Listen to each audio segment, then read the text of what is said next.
first? Do you know that? Who's on first? Yes. Everybody knows who's on first. Thank you, Kel. Kel's on first, obviously. Bilan second with the letters. There's no coffee hidden in there. Thank you, Sandra. What's Jess doing behind me? Thank you. And you smiling? She's smiling? Write in and tell us, because I'm not going to look behind there. Letter number 1. Here we go. I can see you, Jess, if you're not smiling. I can't see. Yeah, teeth, that's it. Oh, come off it. A Tasmanian woman, 62, gives birth for the first time to a father who's 78. Happy families. Do you think so? Second letter tonight. I really don't have much hope that this year's census will be as accurate an exercise as the Bureau of Statistics was hoping. Do you think? Oh my God. And the last letter tonight. Isn't it funny that we have faith in democracy until we decide that we don't like the topic on the national agenda? Yeah. But how many of us liked any of the topics on the national agenda? All these letters and our wonderful panellists coming in about, I'm not allowed to tell you how long because we don't know how long it'll take, but they'll be here soon. Don't go away. Sweet and sour. See you in a minute. Bye now. You smiling? Got a problem, big or small, would a miracle be nice? Our monthly crew is back, churning out advice. You might even laugh a bit in the following half hour. Park your backside on the couch, cause baby it's time for Sweet and Sour. Right here on Sweet and Sour.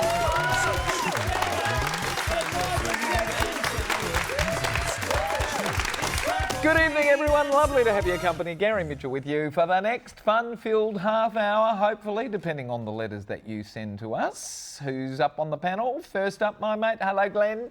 G'day, mate. How are you? I'm always good. You're always pretty sensational too. I'm always giving it a crack. All right, what's happening with Just Improvise? Where are you? What are we doing? What are we seeing? Everything is happening. I am off to Germany and Sweden in a couple of weeks' time to Glad we got you on this week. teach some improvisation. Yeah, because I'm not coming back. You've done that before, though, and you have come back. I've travelled. Yeah, I know. Is this a regular gig for you now? Well, every now and again, people invite me. And when was the last time you did that? Oh, geez, where did I go? I went to Canberra. So, you know, Germany, Sweden, Canberra, they're all in the same ballpark. Amazing. Yeah. Thank you for sparing the time to come on, sir. Oh, you know, what else was I going to do? Good on you. Hello, Alex. Hello, Gary. How's the course? Oh, it's, yeah.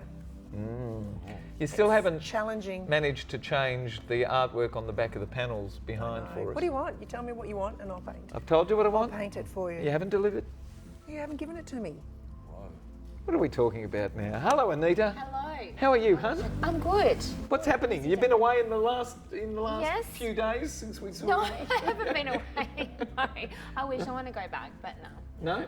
So you're just normal, back to work. Back quite to happy the to spend cold. the rest of the winter in WA. Well, I'm hoping it's going to get warmer sometime It soon. will. I mean, it's almost the end of August. Come on, spring, hurry up. Come on, Dr. Dingle. Not enough vitamin D in the atmosphere. We had mate. spring, I think it was yesterday, wasn't it? Yes, At the beginning of we're not into spring yet, so no. Soon. Soon. Thank goodness. How are you, sir? Exceptionally well, thank you. And okay, tell us the title of your most recent book. Well, the recent book was Unlock Your Genes for Weight Loss, but we're working on one now, literally called it's Probiotics, People and Poo. Oh, so you get the lowdown on shit and why it's good for you. I know someone who'd be very keen to read that. She's a colitis sufferer. Oh, look, and there are solutions for everyone out there. You just got to ask and look at the right places to find the information. We're going to have a conversation during the break about that then. Thank you, sir. First letter of the evening. Dear Mitch and guests. Oh, come off it. A Tasmanian woman, 62, gives birth for the first time to a father who's 78. Is anyone thinking about the welfare of the poor child? How is this ethically acceptable to anyone?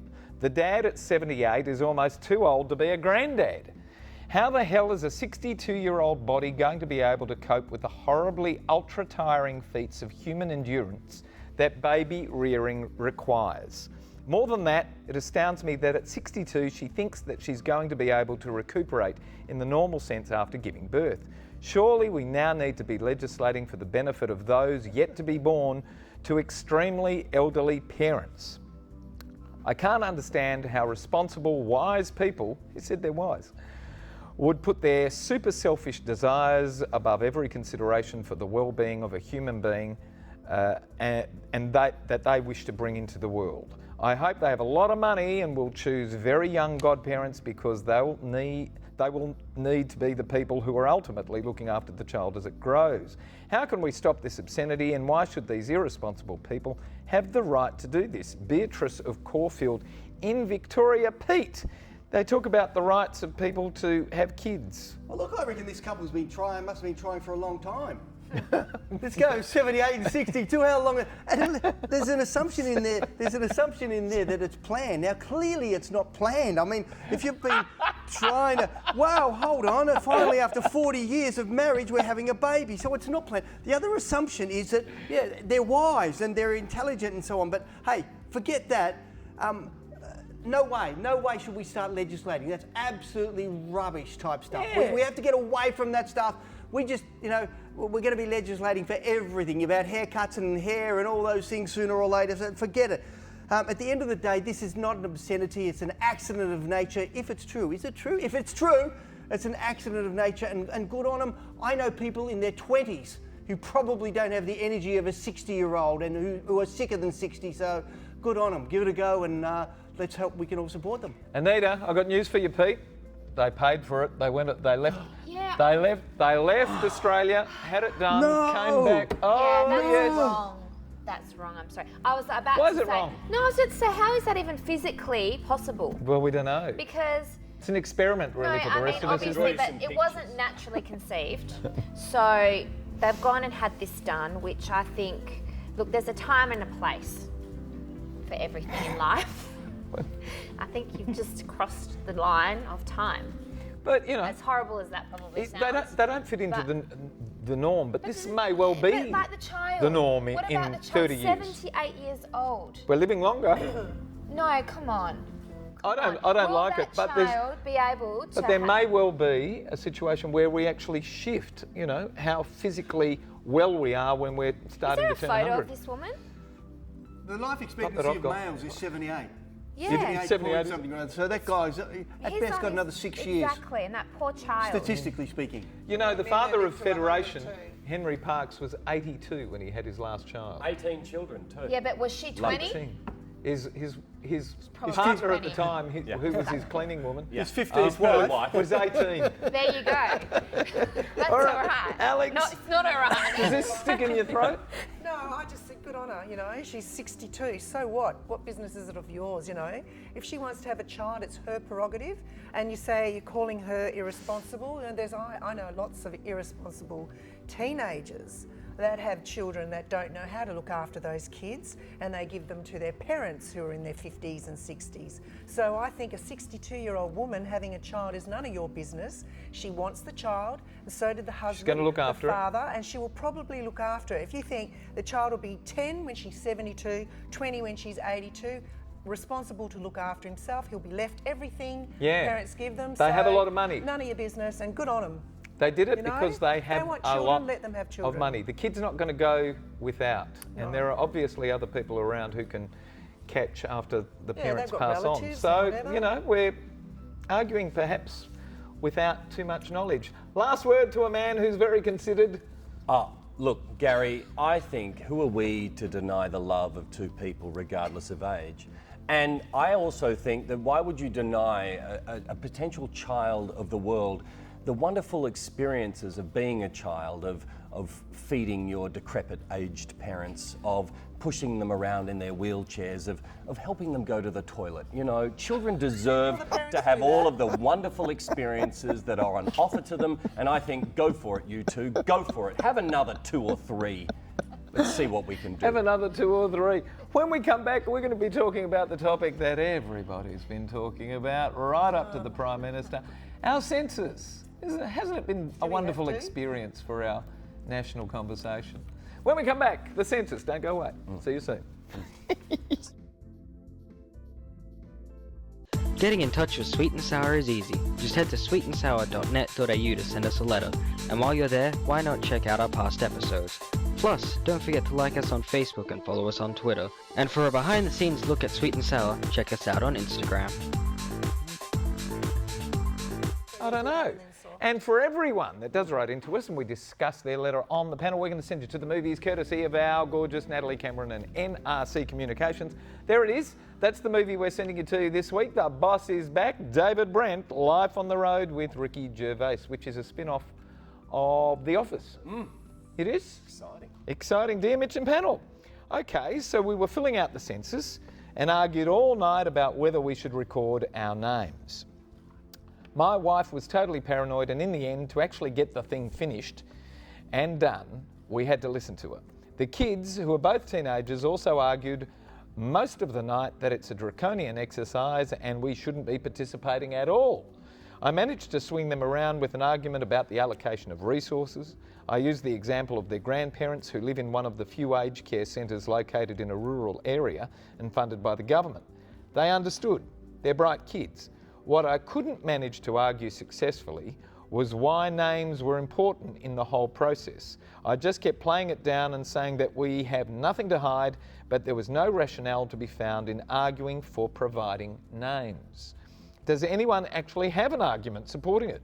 If anything, it would discourage so many from filling out, or worse, being truthful. The advice by Senator Nick Xenophon on Census Day was simply to leave names out, and much to my wife's delight, that's precisely what we did. I really don't have much hope that this year's census will be as accurate an exercise as the Bureau of Stats was hoping. What possessed them to insist on including names? Armando, Prospect of WA. You know what? It's been 3 weeks since that exercise, 3 weeks, coming up 4 exercise, and people are still filling out their census and submitting. That names just diminished as an issue as time went on. It was more about the fiasco of what happened on the night. Glenn, to you, sir, name or no name? Gary, I'm furious about this. I mean, Armando, I think it's Amanda. I think they've changed the one letter in their name and their gender in order to disguise themselves. This is typical. I bet you this person is actually like 25 years old, the selfish 25-year-old generation. Like all of the people here who are operating this studio now, selfish they are. They think everything's about them because they've got their Instagram and their Twitter and their Snapchat and their Tinder and their Grindr. They think everything is about them. Everybody wants to know every little detail of their lives. Well, we don't. Armando, just put your stupid name down, Amanda, whatever it is, and just get on with your life because nobody really cares. I mean, the government is so inept. What are they going to do with this information anyway? They're not even going to be able to read it. The hackers will have it before the government. So give it to the hackers, and God knows they'll do something better with it than this government will.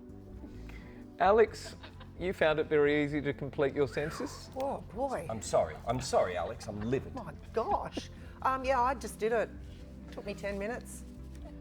No issue. Got home from uni, knew I had to do it, got on there, did it, and then because it took me 10 minutes was because I don't have an income, I don't have children, and I didn't need to fill out all that information, so I don't care. Did you put your name? Yeah, why not? Who cares? You I've got didn't nothing to hide. Yeah, They're going to take everything from me anyway, so what's They the already point? have it. Are they? You know, they already know. Yep. Doesn't matter what you do, the government's going to get you. Wasn't an issue for you. It'll Anita? get you. Yeah, it doesn't make a difference whether you put your name down or not. Why really. did they need to put name down? If it's statistical information, don't no one really. yet has I been just think able it's to just part argue of the why. process. I think, yeah, we It's had not the good choice. enough. Stats I understand. Name I do not Yeah, understand. but they already know those stats are already linked to a name regardless whether we put No, our they're name not. down or not. No, They they're are. not. No, they're not. Isn't it for Because per they've got house? our No, they're they've not. got our address. They've got our IP address, they know where we live. So why do they Exactly. need it? Well, they don't. That's the thing. It was a choice. So Whether they we don't. could- It wasn't a choice. They wanted Yeah, you it to put it was. down. No, Well, they wanted us, but it wasn't compulsory, from what I understood. it was compulsory. Not from what I understood. It's a census. It wasn't going to invalidate anything though. That's all. But they'd be lucky to have, 70% of the census filled in this year because of the fiasco that went I've on done mine. with the downloading. Took But 10 it's still a minutes. good exercise. We don't discourage anybody from doing it. Goodness me. And you need that sort of stuff. Don't you live at home? Yeah, I did it for my family as well. Because only one Yeah, per home. I was number one person. Dr. Too Dingle, much to my mother's disgust. did you do your census? No, I haven't. I didn't do my census. We've got 8 people in the family. I kept trying to log on. I kept logging on, and it kept You rejecting still me. haven't got there yet. And I just think, what a ridiculous thing. But putting your name down, that is an obvious invasion Invasion, absolutely. of privacy. I ran surveys every single year in my academic career, 20 years of surveys and stuff, and we never asked a person for their name and those personal details. Can we trust government? I'm sorry, folks. I've been in the shit with the government. I don't trust them. I really don't. Who is the government?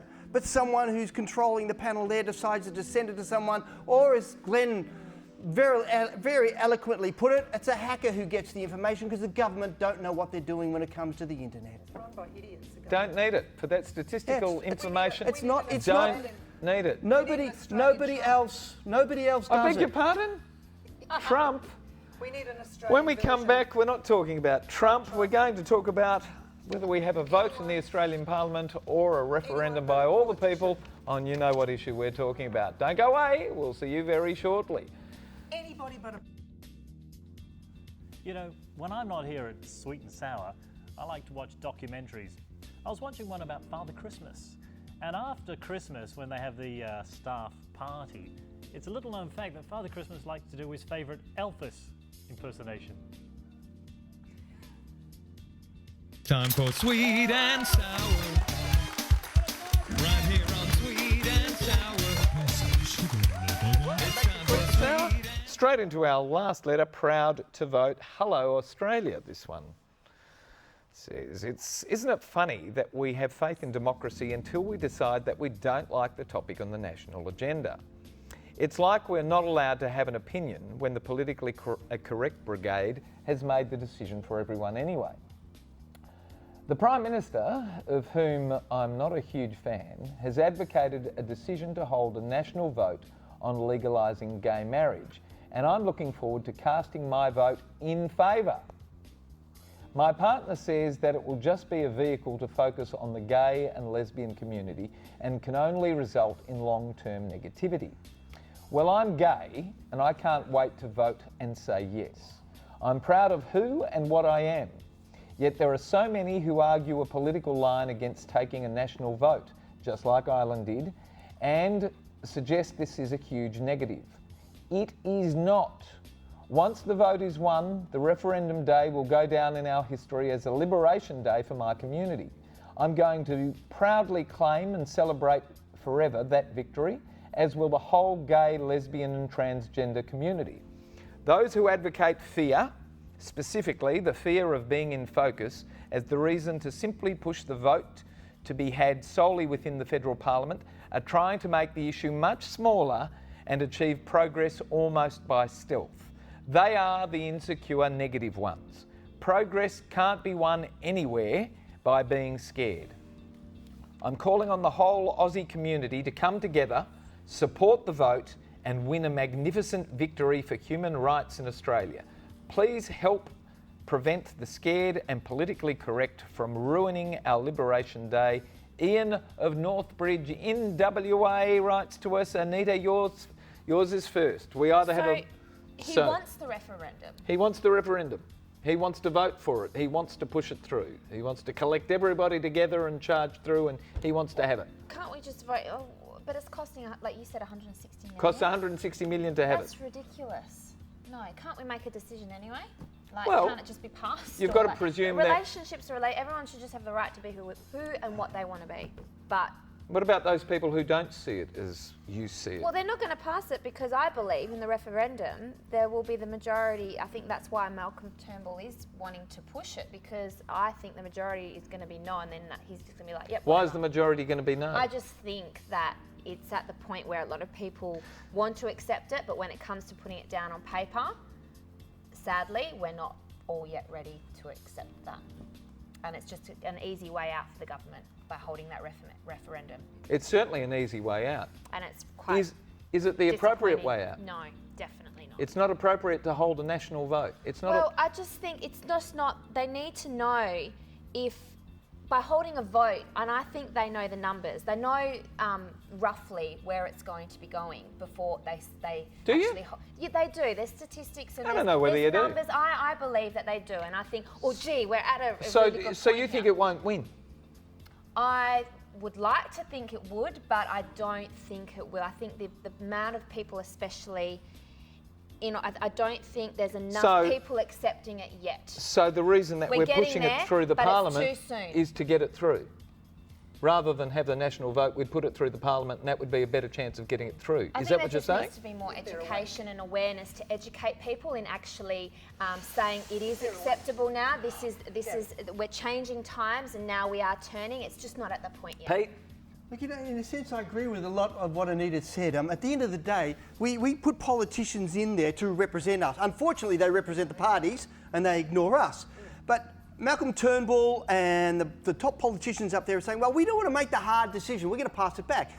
And there are two critical factors that were raised. One, the sheer cost of a referendum, $160 million. Come on.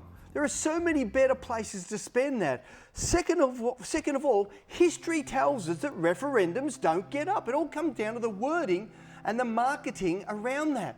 And unfortunately, despite whatever you think, it won't get up. I believe it should get up, but I believe it's a responsibility of our politicians and they should have a conscience, what is it? A conscience vote. Conscience vote, yeah, a conscience vote where the politicians stand up and we get to see who the politicians are, who vote for and against, and so then we can rub their noses in if we need be.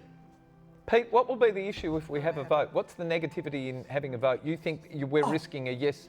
We're risking success if we have a vote. I think you're really seriously risking success. Look at history. History tells us referendums don't succeed in Australia. It's not Ireland, it's not another place, it's Australia. And we are very negative when it comes to that referendum. Probably the word that they've used here is wrong. It's not going to be a referendum, it's going to be a national opinion poll, really. Glenn? Peter's frustrated and, you know, he's got every right to be. I'm a little bit beyond frustrated. I'm sad, Gary. I'm sad because, you know, the government is already trying to take away the rights to discriminate people. They would like to have the ability to discriminate against people. And so they're just going to continue to do that. And so I don't think having a vote is going to change that. The government should just do the right thing and not discriminate against people, make gay marriage legal, just like they have done in every other forward-thinking country. But the problem here is Malcolm needs to take a step back. He needs to have a referendum for whether we should have a referendum. Because I think that's the big question that we're talking about here, not whether we should vote for the rights of gay people to get married, but whether we should vote for the rights to vote for gay people to get married. And that's what's important. The referendum for the referendum. I think we can fill our lives with more referendums, more censuses, more paperwork, because that's what the Australian people want, paperwork. Alex, in the remaining 30 seconds that we have left, how do you feel about it? Well, Glenn was saying the government to do the right thing. I doubt that very much, you know. They just, look, 160 million, could you imagine where that could go? Homeless, the aged, education, health. But they want it on paper. What is that, advertising so that they can have their head on TV again? It's just like I always say this, it doesn't matter, no matter what, nothing will happen. The government will do what they want to do and they'll just... Do you like this letter to give away the pair of limited edition sunnies, courtesy of Alon Treves and Aussie Opticals? No, I like letter one. We've run over time, so we're not going to show the... No, letter one. You like letter one? Yeah. Glenn, which letter do you I like? that letter because I you like that to letter? think that people should have the right to wear sunglasses whenever they want. All right, Anita? Gay, straight, Well, it doesn't matter. black, white. Sunglasses are for everybody, last one. Peter. I need some sunglasses. Anita liked the last letter, letter 3. Anita agrees. Pete, which letter did you like? I'm going to go with letter 3 because I believe that Letter I 3. should Well, go with you the lose, masses. Peter. You I'm lose. going with the masses. I'm going with the yes Letter vote. 3 coming out to Ian of Northbridge in WA. There it is. There you go, Ian. Western Australian Coming Pacific out again. in Another so one many to ways, Gary. WA. What's wrong with that? All the We don't glasses mind. go out to WA. Haven't you noticed that, Gary? Hey, Hey. are you suggesting Just we because rig the vote? Yes. WA there you people go. Are are you literate. suggesting that you No, can't WA trust just write the better yourself? letter. We don't need to send it email. Gary will just come and deliver Thank it you for being on the show, Alex. Lovely Thank to you. see You're you. welcome. Thank you. Glenn, nice Thanks, to Gary. see you, sir. Jeez, I've got so much to think about as always. Good to have you here, sir. Good luck. Oh, look, there's the music. We really got it. Wow, We you have. Disappear. Thanks for rushing Terrific me to in be today, here. Mitch. That's all right. Terrific to have And you me. here. Dr. Dingle? It's so nice again, Gary, to meet this great dynamic panel, get involved in exciting discussions and learn stuff as I'm going. Good. You can teach more than you can learn here. Thank you, sir. Terrific to have you. Thank all of our wonderful panellists. Thank our terrific crew. And thanks for having us at home tonight, Australia. Good night, everybody. All right, this is where we wave. Until the little contact us disappears from the screen. That's good night, everyone. Nice to see you. See you You've got to next master week. the wave.